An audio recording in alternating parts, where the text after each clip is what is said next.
Hi Samir, good morning. Yes, good morning, ma'am. How are you, ma'am? I'm very fine. How are you? Yeah, ma'am, I'm also fine. So, ma'am, could you please introduce yourself? Uh, Yeah, definitely. I am Dr. Deepthi Bhargav and I am founder of Health Esters.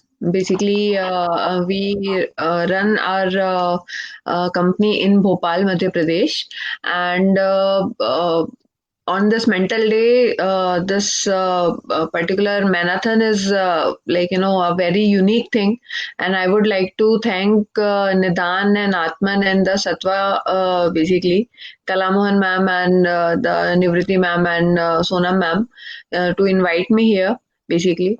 And first of all, like in my part. As I am introducing myself, the counseling is very important because I am a homeopathic physician and nutritionist. So, like, also I have done work in the field of corona, like, when this corona thing started. So, मैंने start किया as a volunteer and then धीरे धीरे जो ये एक journey है वो बनती गई काफी लोगों ने इस चीज को रिकॉग्नाइज भी किया है बट आज यहाँ पर जो टॉपिक है या जो एक मैं संदेश देना चाहती हूँ या मैं एक जो मैसेज देना चाहती हूँ वो उस पर्टिकुलर क्या कहना चाहिए स्टिग्मा के बारे में है जो कि कोरोना ने फैलाया है और बहुत सारे लोगों ने उस पर्टिकुलर चीज के ऊपर मतलब अपने आप को एक स्टक कर लिया है कि नहीं हम इस कोरोना थिंग से आगे नहीं बढ़ सकते या कहना चाहिए कि जो एक मेंटल स्टिग्मा बन गया है तो इन सारी चीज़ों के बारे में बेसिकली मैं अपने पार्ट से कहना चाहती हूँ actually so this is the thing yeah, ma'am, what are the things would motivate you to work with the person who are suffering with corona? Yeah, so when I started, it was just a Facebook post, actually, you can say. There is a page in like which is related to Bhopal. So I have seen a post जहाँ पर मैंने देखा कि उसमें लिखा हुआ था कि गवर्नमेंट एम मतलब भोपाल गवर्नमेंट नगर निगम की तरफ से वॉलंटियर्स की सीख है एक्चुअली तो उस समय तो हम लोग सब कोरोना से डरे हुए थे and then suddenly one thought came in my mind कि यदि मैं मतलब इसको ज्वाइन ना करूं तो मैं अपनी डिग्री को जस्टिफाई कैसे करूंगी राइट तो सबसे पहले तो एक वो मोटिवेशन फैक्टर जो है वो सेल्फ मोटिवेशन मेरे मन में आया कि एक्चुअली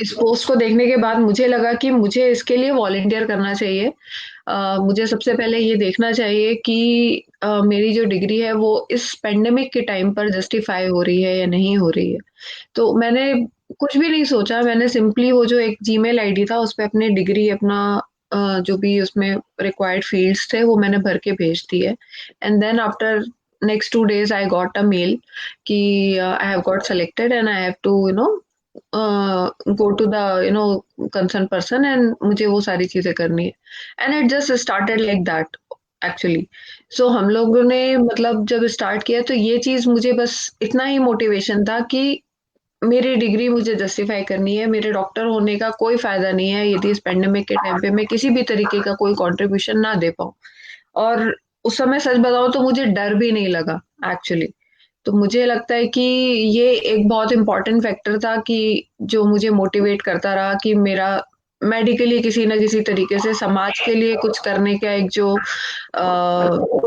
मन में जो एक फीलिंग आती है वो एक छोटा सा एक मतलब था मेरे मन में बस basically Okay, so ma'am, could you please tell us your ground experience, how you work with the person who are suffering with corona?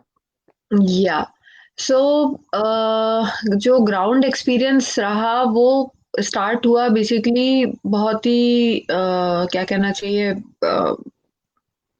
एक बहुत रॉ सी फीलिंग के साथ क्योंकि जब मैंने ज्वाइन किया इट वाज हेवायर एवरीवेयर क्योंकि it was everybody was not knowing about the COVID-19, what are the symptoms, how it is spreading, where it is airborne, and so many myths were there, like you do that and you will be safe, and you do that you will be exposed. So there are many other things, like everybody was in the chaos. And in particular this thing, jab my first day was there, people was very afraid of getting sick about it. It's not only about the getting physically affected, it was related to their mental stigma actually. क्योंकि लोग उस समय उनको इस तरीके से treat कर रहे थे कि यदि इनके घर के बाहर एक क्वारंटाइन होने का, यदि वो जो नगर निगम की तरफ से, बीएमसी भोपाल की तरफ से एक जो पेस्टिंग की जा रही थी कि यदि ये पर्सन जो है ये किसी भी ऐसे व्यक्ति के कांटेक्ट में आया है जहां पर इसको मतलब कोरोना होने के चांसेस हो सकते हैं, तो इसको सिर्फ 14 डेज अपने घर पे क्वारंटाइन रहना है। वो पेस्टिंग की जा रही थी जिससे कि हम कांटेक्ट ट्रेसिंग कर सके, right. And everybody was like अरे उसको तो कोरोना हो गया है इसलिए उसके घर के बाहर like those kind of things people were doing to other humans, and society में उसका इतना ज्यादा डर फैल गया कि लोग अपनी कांटेक्ट हिस्ट्री जो है वो छुपाने लगे एक्चुअली। एंड कांटेक्ट हिस्ट्री छुपाने की वजह से मतलब बहुत ज्यादा जो उसके स्प्रेड होने के चांसेस थे वो थे।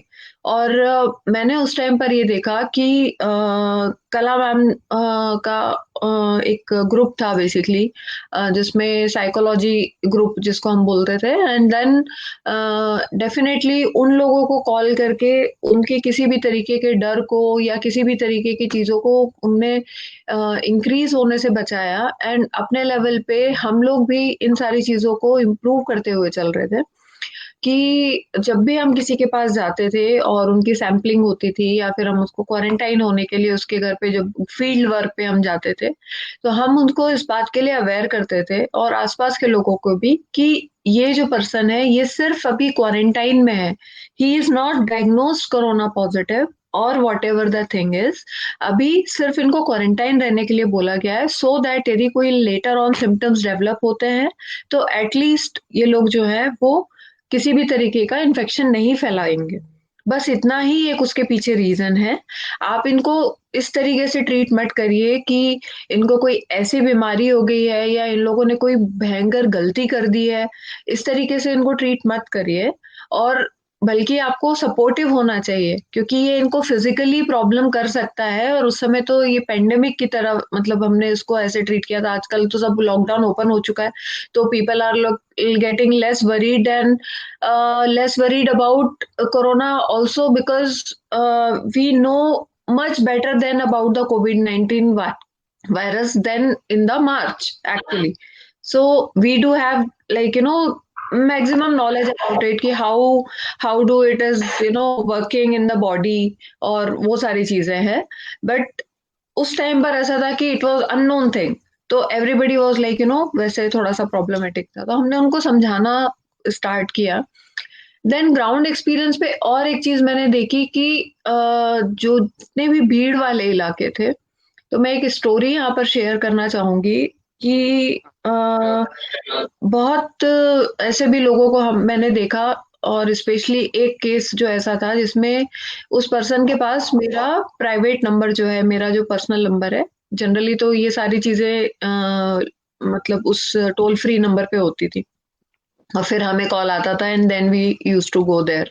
बट जब इस पर्सन के पास मेरा जब पर्सनल नंबर पहुंचा समहाउ, तो ही वॉज लाइक अपने फादर को लेके वो पर्सन जो है मतलब यहाँ के लोकल सारे हॉस्पिटल्स में जा चुका था एंड बिकॉज ऑफ कोविड बहुत लोगों ने उसको एंटरटेन नहीं किया। तो जब वो एक हॉस्पिटल पहुंचा वहां पर उसका ट्रीटमेंट नहीं हुआ और उस समय तो बहुत सारे हॉस्पिटल जो हैं वो कोविड-19 के पेशेंट्स को ले ही नहीं रहे थे, डॉक्टर्स भी नहीं अवेलेबल थे क्योंकि सभी लोग बहुत डरे हुए थे। Only Chirayu hospital was there जहाँ पर इसका ट्रीटमेंट था, या फिर जो प्राइवेट या गवर्नमेंट हॉस्पिटल एम्स में इसका जो ट्रीट था उसको ले रहे थे। बट उसके लिए भी एक पूरा बहुत लंबा प्रोटोकॉल था एक्चुअली, कि आपको पहले इस नंबर पे कॉल करना पड़ेगा, देन आपके पास 14 दिन का क्वारंटाइन पीरियड होगा, एंड देन उसके बाद आपको यदि कोई सिम्टम आता है तो समथिंग लाइक दैट। तो एक लंबा टाइम पीरियड था। तो वो पर्सन के जो फादर थे उनकी 2-3 दिन में ही काफी तबीयत खराब हो गई, and he got my number and he was continuously calling me कि किसी भी तरीके से मेरे फादर को आप बचा लीजिए। एंड देन हम मैंने पर्टिकुलरली ये जो मैसेज है, ठीक है, ये अपने लेवल पे मैंने किसी तरीके से चिरायू हॉस्पिटल पहुंचाया। चिरायू हॉस्पिटल से वो जो मैसेज है वो हमारे जो उस समय के कलेक्टर साहब थे, तरुण पिथौड़े सर, उनके पास पहुंचा, और उन्होंने फिर उस पर्टिकुलर ग्रुप में मैसेज वो जो मैंने किया था उसको फॉरवर्ड किया, एंड देन वहां से फिर उस पर्सन की मदद हो पाई। लेकिन मैंने ये देखा कि वो बंदा जो है वो अपने पिताजी के लिए बहुत स्ट्रांगली खड़ा हुआ था। उसने पुलिस को भी ट्राई कर लिया था, उसने मतलब सारे हॉस्पिटल्स को ट्राई कर लिया था, उसने सारे नंबर्स को भी ट्राई कर लिया था।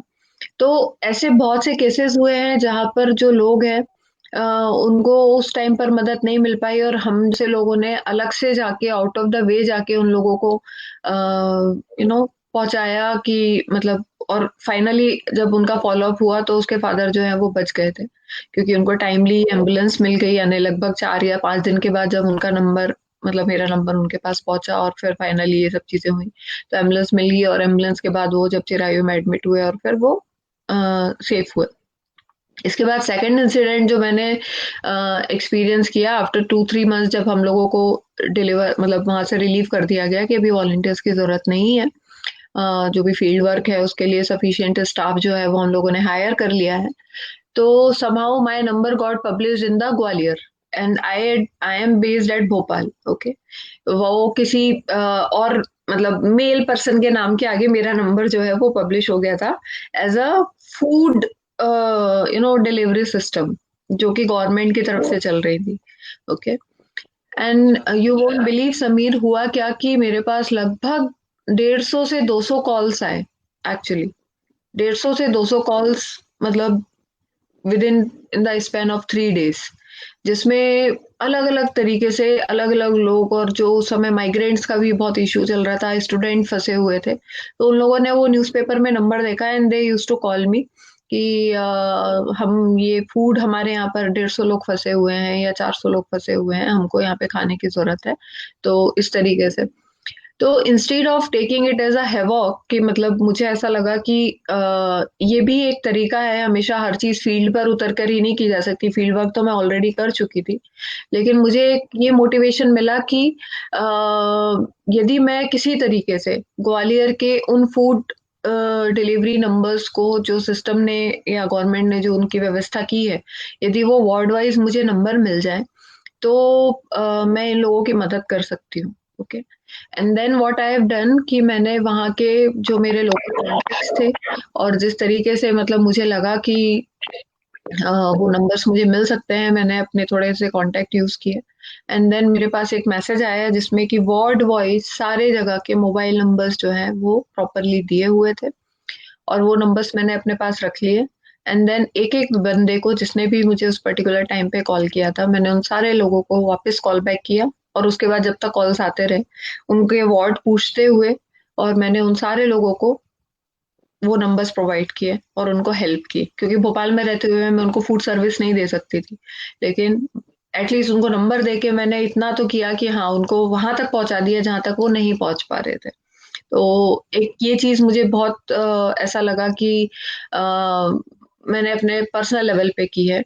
और एक और स्टोरी ये भी है कि मेरे पास एक कॉल आया वाराणसी से मेरे फेसबुक पेज पे, क्योंकि मैं जनरली मेरा नाम जैसे डॉक्टर दीप्ति लिखा हुआ है, तो उन्होंने मुझे कहीं से सर्च किया और कहीं किसी पेज से देख के उन्होंने मुझे सर्च किया, and she was like just, उनको 1 महीने पहले बेबी हुआ था, और उनका जो एरिया था that was in containment zone.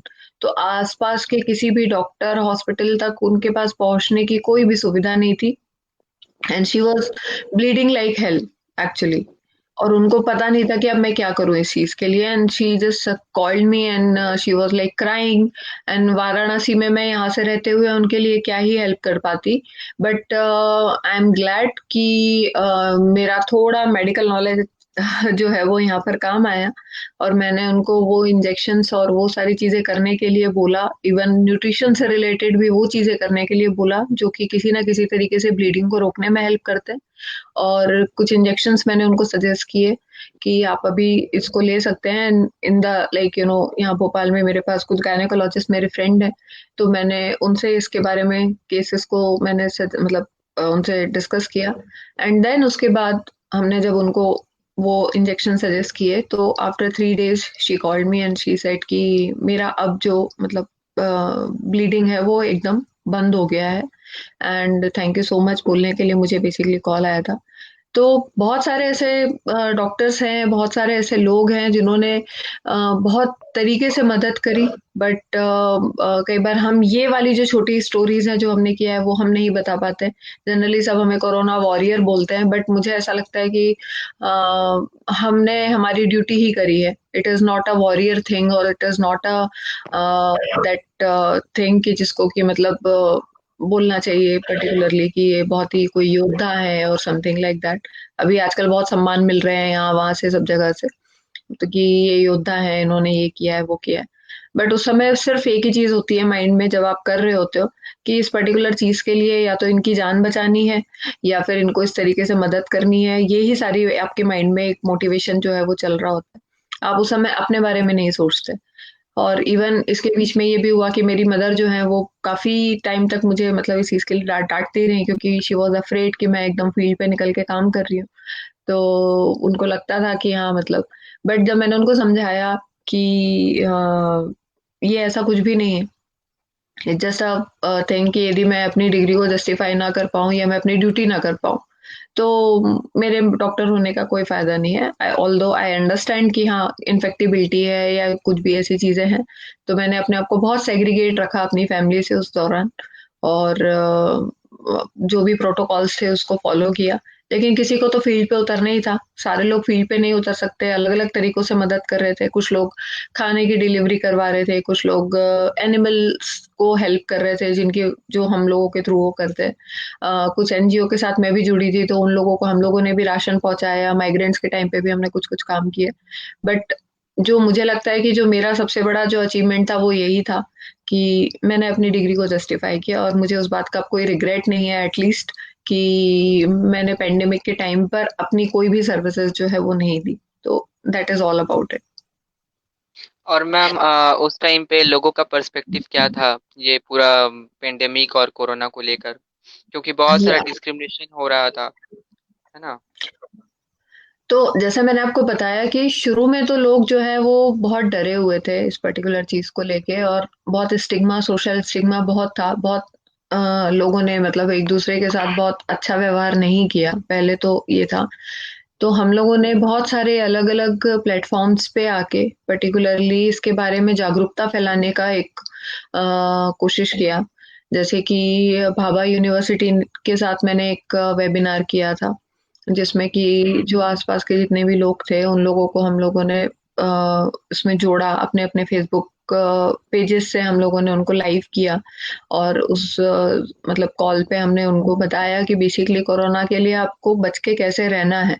तो मुझे लगता है कि अभी जब तक वैक्सीन नहीं आ जाता इस पर्टिकुलर चीज का, तो लोगों को जितनी जितनी ज्यादा इसके बारे में जागरूकता रहेगी या जितने भी प्रोटोकॉल्स हैं यदि अभी भी हम उसको प्रॉपरली फॉलो करते रहें तो ये जो संख्या बढ़ रही है कोरोना पेशेंट्स की वो कम हो सकती है। ओके, मतलब वो जो एक कांटेक्ट वाली बात है ना, लोग अब उसको लेके थोड़ा लिबरल हो गए हैं। तो मैं यही चाहती हूँ कि इस प्लेटफॉर्म के माध्यम से भी कि उस समय आप लोग बहुत डरे हुए थे जब हम इसके बारे में कुछ भी नहीं जानते थे। और अब हम इसके बारे में बहुत कुछ जानते हैं, बहुत सारी मेडिसिन अवेलेबल हैं, बहुत सारे सर्वाइवल रेट्स हम देख चुके हैं कि मतलब हमारे यहाँ पे बहुत वो लोगों को हो रहा है, लेकिन सर्वाइवल भी हो रहा है। इवन प्लाज्मा थेरेपी भी है। डॉक्टर्स को उसके बारे में, वायरस के क्या कहना चाहिए, फंक्शनैलिटी के बारे में पता है कि वो ब्लड क्लॉट्स क्रिएट करता है, वो किसी भी तरीके से लंग्स को अफेक्ट नहीं करता, ऑक्सीजन बाइंडिंग कैपेसिटी को प्रॉब्लम करता है। इसकी वजह से आपको ये सारी सांस में लेने में दिक्कत या अदर चीजें जो भी फेस करते हैं आप, वो होती हैं। तो अभी मैं बस यही कहना चाहूंगी कि उस समय आप ज्यादा डरे हुए थे जब इसके बारे में कुछ भी नहीं पता था, और अब तो बहुत कुछ पता है और आपको पता है कि एक्चुअली में मास्क ही वैक्सीन है। तो आप उस चीज को फॉलो करिए, है ना। और अभी सोशल डिस्टेंसिंग भी जो है उसको भी आप फॉलो करिए। और इवन मेरे पास कुछ ऐसे सजेशंस भी हैं कि मतलब लॉकडाउन ना करें, लेकिन कुछ कुछ एरियाज को बंद करके कुछ कुछ एरियाज को चालू करके इस तरीके से कुछ मतलब एक बैलेंसिंग की जा सकती है। सडनली लोग तो मतलब ऐसा सोचने लगे कि अच्छा हाँ ठीक है, अब तो कुछ भी है, सब कुछ होके ही निकलेगा और समथिंग लाइक दैट। ऐसा नहीं है, आप अभी भी बच के रह सकते हैं। और टू बी वेरी ट्रू, मेरी फैमिली में, मतलब मेरी क्लोज टू क्लोज फैमिली में, मैंने अभी अभी 2 लोगों को खोया है कोरोना की वजह से। ओके, बिकॉज उनके घर में जो उनका क्या कहते हैं बेटा था या जो भी पर्सन था, वो बाहर जाता था। वो दोनों लोग बुजुर्ग थे, ठीक है। जो बेटा था उसको नहीं हुआ, लेकिन जो फैमिली के दोनों बड़े बुजुर्ग मेंबर्स थे उनको कोरोना हो गया। And with in the span of 2 days, पहले फादर गए एंड देन उसके बाद मदर चले गए, जस्ट बिकॉज वो बाहर जाते थे और घर में आके वो सारे प्रोटोकॉल्स फॉलो नहीं करते थे जो एक्चुअल में होने चाहिए, राइट। तो आज इस प्लेटफॉर्म के माध्यम से मैराथन जो हम कर रहे हैं, मैं यही कहना चाहूंगी कि सबसे पहले तो उन सारे प्रोटोकॉल्स को फॉलो करना आप बंद मत करिए, क्योंकि ये कोरोना अभी भी है, कोविड-19 के सिम्टम्स अभी भी हैं, और उन्हीं सारी चीजों को फॉलो करके अभी भी आप बचे रह सकते हैं जब तक कि वैक्सीन नहीं आ जाती। और गॉड नोज वो कब तक आएगी, जब तक उसके सारे ट्रायल्स नहीं हो जाते, और जब तक तो बहुत सारे लोग जो हैं इससे अफेक्टेड हो सकते हैं। तो एक तो वो चीज है। सेकंड, सोशल स्टिग्मा कुछ भी मत बनाइए, क्योंकि यदि किसी को कोरोना पॉजिटिव यदि वो निकला है तो इसमें उसकी गलती नहीं है। It is not something as a crime, है ना। बल्कि उसकी मदद करिए सो दैट जो लोग हैं वो मतलब रिकवर होने में उनको एक अंदर से इंटरनल जो पॉजिटिविटी है वो मिले। और एक हेल्प सॉर्ट ऑफ चीजें होनी चाहिए, है ना। मतलब आप यदि उसको प्लाज्मा की जरूरत है तो आप किसी तरीके से उसके लिए वो प्लाज्मा जो है वो अरेंज करा सकते हैं। या उसके फैमिली वाले यदि क्वारंटाइन में है तो उनको किसी तरीके की कोई जरूरत नहीं है, सोशल डिस्टेंसिंग मेंटेन करते हुए एटलीस्ट आप उन लोगों की उस तरीके से हेल्प कर सकते हैं, उनका ध्यान रख सकते हैं। बहुत सारी चीजें हैं, बहुत वेज हैं किसी की भी इस तरीके से हेल्प करने के लिए। तो वो स्टिग्मा अपने माइंड में मत रखिए।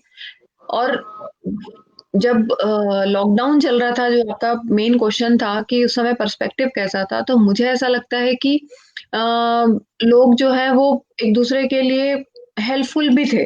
मतलब जब भोपाल में माइग्रेंट्स वाली एक हमारी इधर वो आई थी कि इधर से उधर माइग्रेंट्स जो है वो ट्रांसफर हो रहे हैं, तो मुझे मतलब बहुत ही आश्चर्य भी हुआ और बहुत ही ज़्यादा प्राउड भी फील हुआ कि मैंने एक आइडिया दिया कि हमें शूज़ डिस्ट्रीब्यूट करने चाहिए।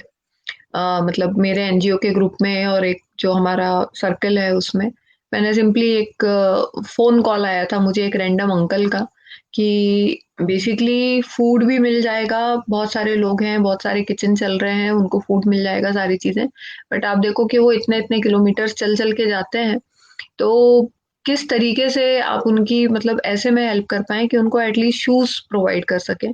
क्योंकि यदि उनके पास आज एक पेयर शूज़ है और उनको चल के जाना है इतना किलोमीटर, तो शायद रास्ते में उनके शूज़ जो हैं वो फट सकते हैं।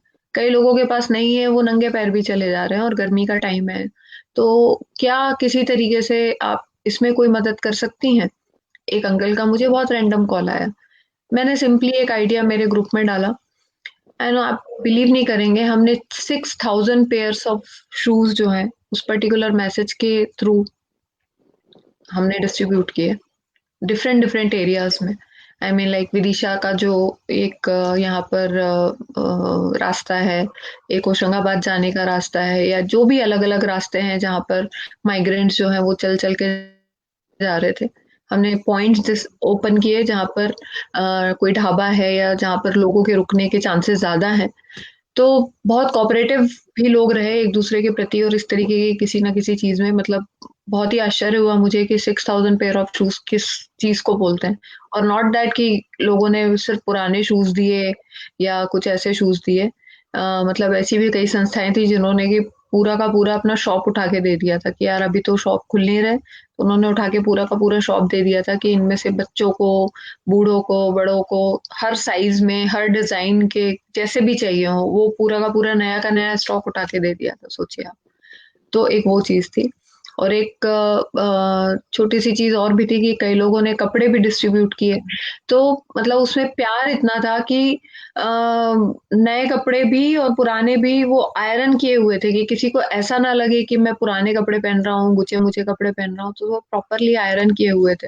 तो वो भैया जो है वो आज भी मिलते हैं या उनसे मेरी फोन पे बात होती है, मैं उस पर्टिकुलर चीज को जरूर मेंशन करती हूँ कि इतना डीपली सोच के आपने उनके बारे में सोचा कि ऐसा होता है ना कि हाँ यार ये तो कोई भी पहन लेगा या ऐसा कुछ भी, बट वैसा नहीं किया उन्होंने। तो ये पर्सपेक्टिव जो है वो डिसाइड करना बहुत अपने आप में एक बड़ी बात थी। और लोग बहुत कोऑपरेटिव भी थे। हाँ, जो सोशल तरीके से जो एक दूसरे को हैरेस किया है कि उसको कोविड हो गया, वो चीज मेरे को अच्छी नहीं लगी और मैंने उसके लिए बहुत जागरूकता फैलाने की कोशिश भी करी। और मुझे लगता है कि मैं कुछ पॉइंट तक सक्सीड भी हुई हूँ। मैम एक सवाल है कि आपने इमोशनल वेलबीइंग फैमिली का किस तरह से आपने डील किया फैमिली की इमोशनल वेलबीइंग के साथ?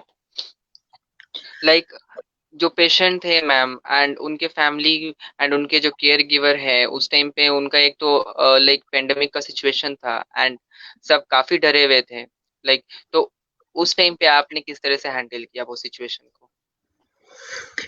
देखिए मुझे ऐसा लगता है कि मैं एज अ काउंसलर, मतलब एज अ काउंसलर मैंने बहुत सारे लोगों को बहुत अपनेपन से, आप यदि बात करते हैं या उनकी तकलीफ को अपना समझ के यदि आप बात करते हैं, तो लोगों तक वो बात पहुंचती है। ऑल्दो आपके ऊपर भी उसका चीज का इफेक्ट होता है, घर आप जब लौट के आते हो तो आप उस चीज से थोड़ा सा परेशान भी होते हो, लेकिन आपको अपने आप को पॉजिटिव रखना ज़रूरी है। उस पॉजिटिविटी के साथ आप सामने वाले को बहुत अच्छे तरीके से यदि आप समझाते हुए चलते हो, तो that will be like a great thing, जहाँ पर आप अपने आप को अफेक्ट नहीं होने देते, लेकिन फिर भी आप सामने वाले को वो जो सांत्वना या जो एक इमोशनल सपोर्ट है वो आप दे पाते हो।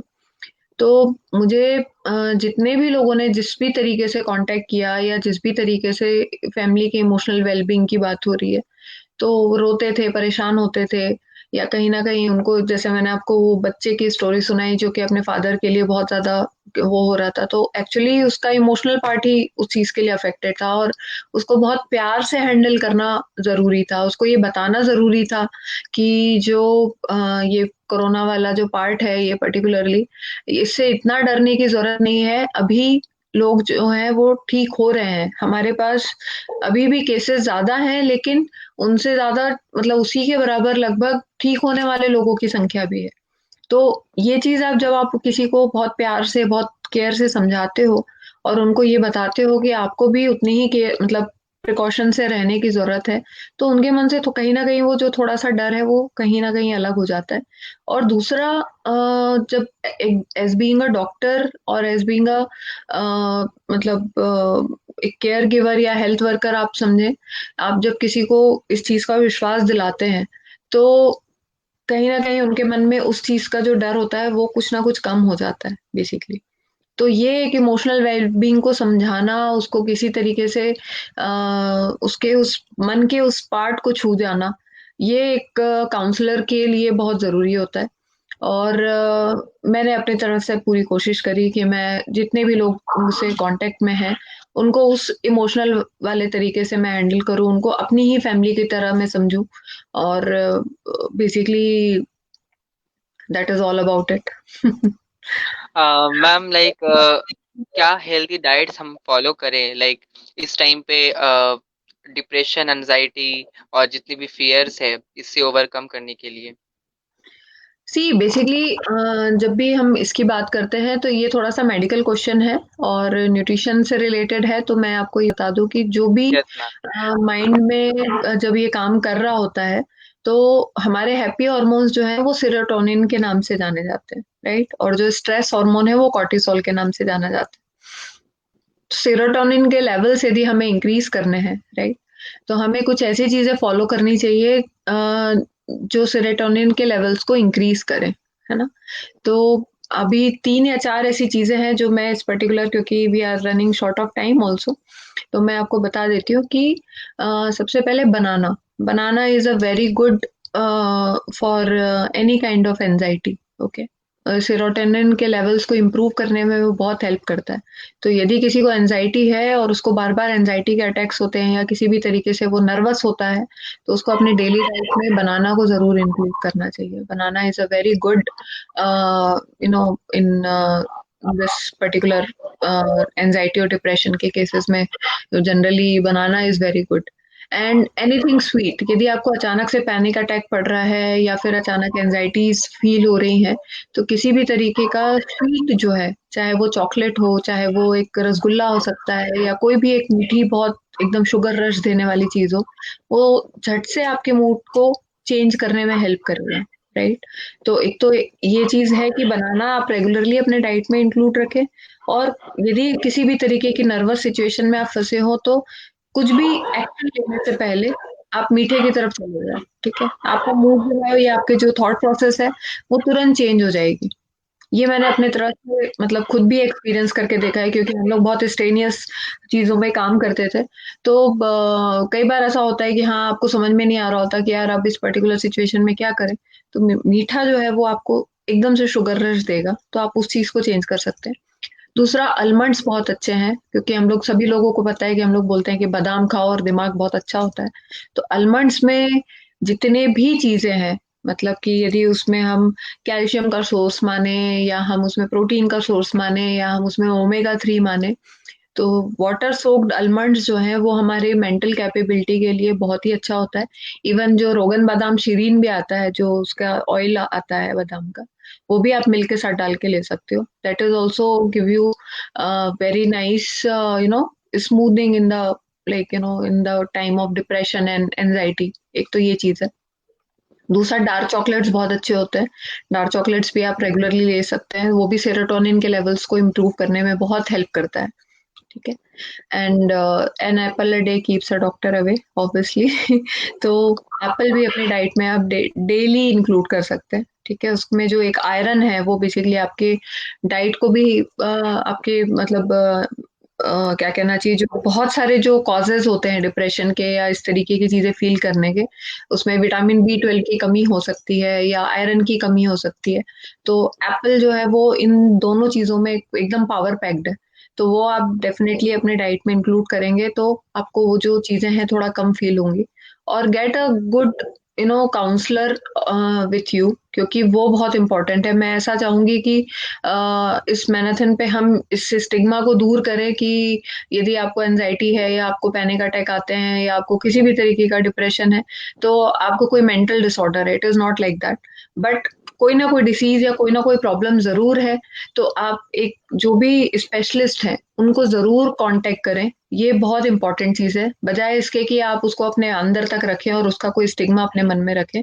आप बात करें, जो लेट्स टॉक हम बोलते हैं ना आजकल, तो वो लेट्स टॉक का मतलब ये है कि उसको अपने तक ना रखें, गेट अ हेल्प। ओके? अपने परिवार वालों से बात करें। यदि कई बार बहुत जगहों पर परिवार वाले नहीं समझ पाते, तो आप किसी स्पेशलिस्ट के पास जाके बात करें। बट ये बहुत जरूरी, क्योंकि बहुत सारे सुसाइड के केसेस बढ़ रहे हैं, बहुत सारे स्टिग्मास बढ़ रहे हैं। तो इन सारी चीजों को दूर रखने के लिए बात करना बहुत जरूरी है। तो विद दिस, लाइक मुझे लगता है कि I would like to end my session here. Ma'am एक क्वेश्चन और है like how to increase our immunity in this situations. Okay, so generally कोविड-19 के लिए जो इम्यूनिटी इंक्रीज करने का सबसे अच्छा तरीका है कि विटामिन सी जो है, ठीक है, वो विटामिन सी आप पर्टिकुलरली अपने डाइट में जरूर इंक्लूड करके रखें किसी ना किसी फॉर्म में। आप आंवला का जूस ले सकते हैं, आप नींबू ले सकते हैं, आप संतरे ले सकते हैं, विटामिन सी के सप्लीमेंट्स भी ले सकते हैं। बट मोर ओवर, यदि आप नेचुरल तरीके से विटामिन सी लेते हैं, तो वो आपको बहुत ज़्यादा हेल्प करेगा। इसके बाद इम्यूनिटी को इम्प्रूव करने के लिए विटामिन डी भी बहुत ज़रूरी है। तो मॉर्निंग में उठ के जो एक धूप होती है, जो मॉर्निंग की धूप होती है, वो हमारी स्किन के लिए, हमें विटामिन डी हमारी बॉडी सिंथेसिस कर सकती है।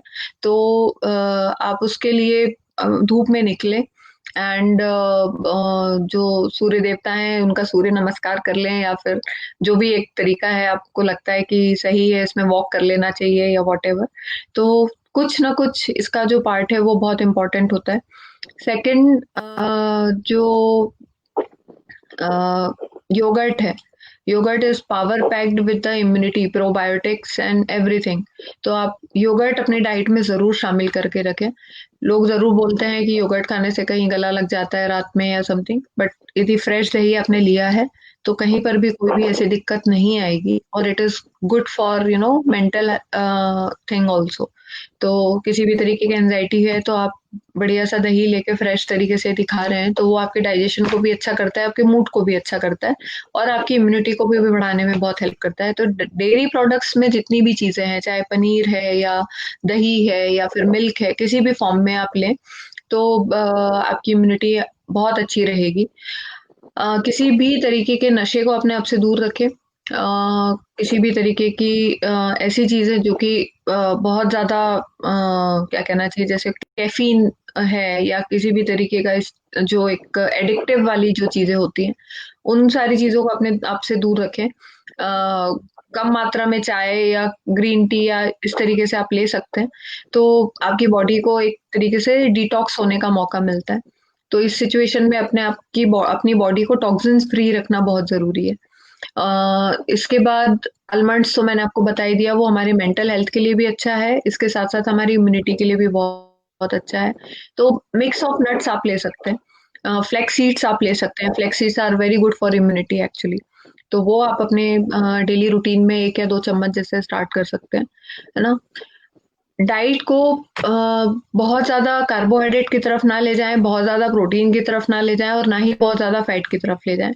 एक बैलेंस प्लेट क्रिएट करने में मैं बिलीव करती हूँ, जब भी मैं भी डाइट कंसल्टेशन देती हूँ।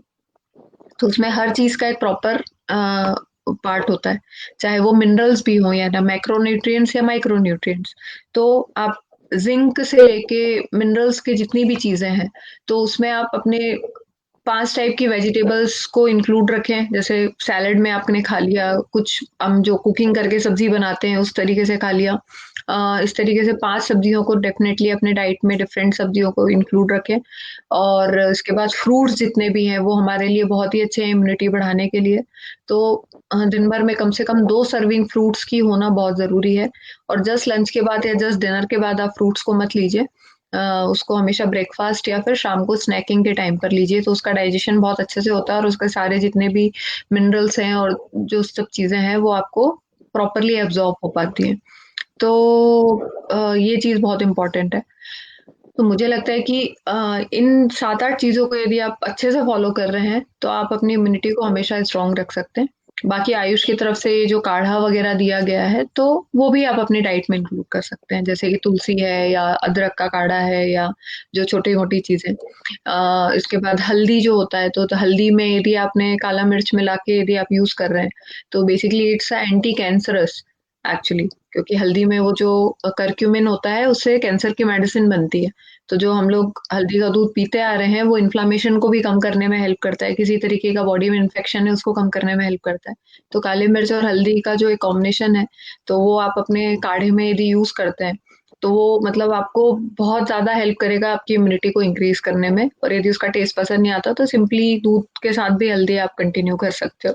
तो बच्चों को भी दे सकते हैं कुछ मात्रा में, तो उससे क्या होता है कि उनकी इम्यूनिटी भी इंक्रीज़ रहती है।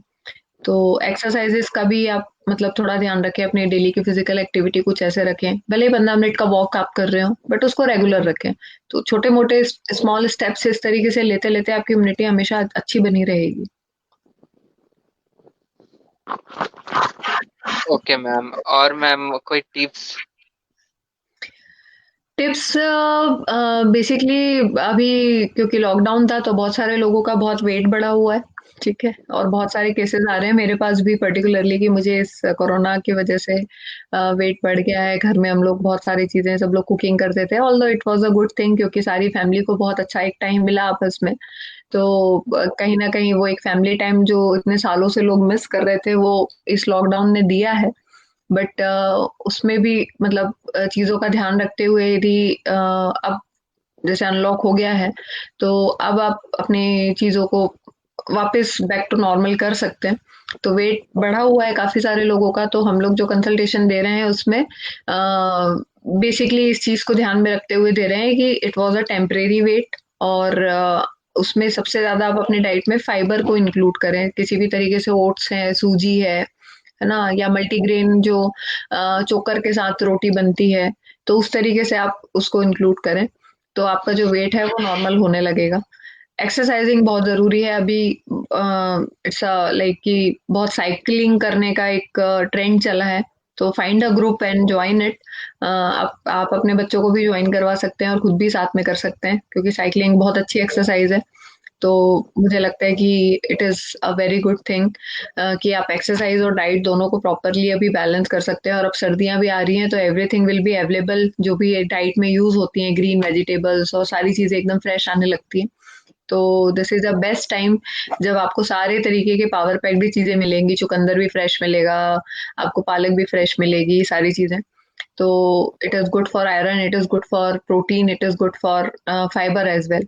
तो ये एक बैलेंसिंग जो है वो करके और डाइट कंसल्टेशन जो है मतलब आप फॉलो कर सकते Okay, ma'am. Thank you for joining us and ma'am giving such a nice speech in this topic. हैं। Thank you so much Sameer. And मैं अगेन एक बार कला मैम, आत्मन में सोनम सोनम मैम और निवृत्ति मैम का मैं फिर से थैंक यू बोलना चाहूंगी मुझे यहाँ पर बुलाने के लिए। और मेरी ये जो एक छोटी सी जर्नी है जिसको मतलब यहाँ पर शेयर कर पाए, और आई होप कि मैंने अपनी जो कोशिश है वो बेसिकली करी कि किसी ना किसी तरीके से जो स्टिग्मा फैल रहा है उसको मैं रोकने में हेल्प कर सकूं। और क्या कहना चाहिए एक तरीके से कि ये पेंडेमिक हम लोगों की लाइफ लाइफ टाइम एक वो है, क्या कहना चाहिए, अचीवमेंट है। और ये हम सबकी अचीवमेंट है एक्चुअली, जिन लोगों ने भी ये कोरोना का पेंडेमिक जो है वो निकाल लिया है। तो ये हमारी एक अचीवमेंट है क्योंकि सेंचुरी में कभी किसी को पेंडेमिक इस तरीके का देखने के लिए मिलता है। तो इसको निगेटिविटी से नहीं, एक पॉजिटिव एक्सपीरियंस की तरह देखें, और आसपास में जितने भी लोग हैं उन सबका हेल्प करें। अपना आपका ध्यान भी रखें और दूसरों का भी ध्यान रखें क्योंकि यहाँ पर तो यही चीज़ है कि यदि आप अपने आप को सेफ रखोगे तो उससे आप किसी और को इन्फेक्ट नहीं करोगे, राइट? तो ये एक मैसेज बहुत इंपॉर्टेंट है। जितना भी सोशल स्टिग्मा है किसी भी चीज़ को लेके, तो उसको हटा दें और लोगों की मदद करने में और सोशल तरीके से जितना आप एक्टिव रहेंगे उतना अच्छा रहेगा, ठीक है? तो that is all about it. Thank you so much Sameer and marathon के जितने भी स्पीकर्स हैं मैं उन सबको भी एक बार बहुत कॉन्ग्रेचुलेशन बोलना चाहती हूँ इस पर्टिकुलर मेंटल हेल्थ डे पे। And it is very nice experience to have me here. Thank you so much. Thank you, ma'am.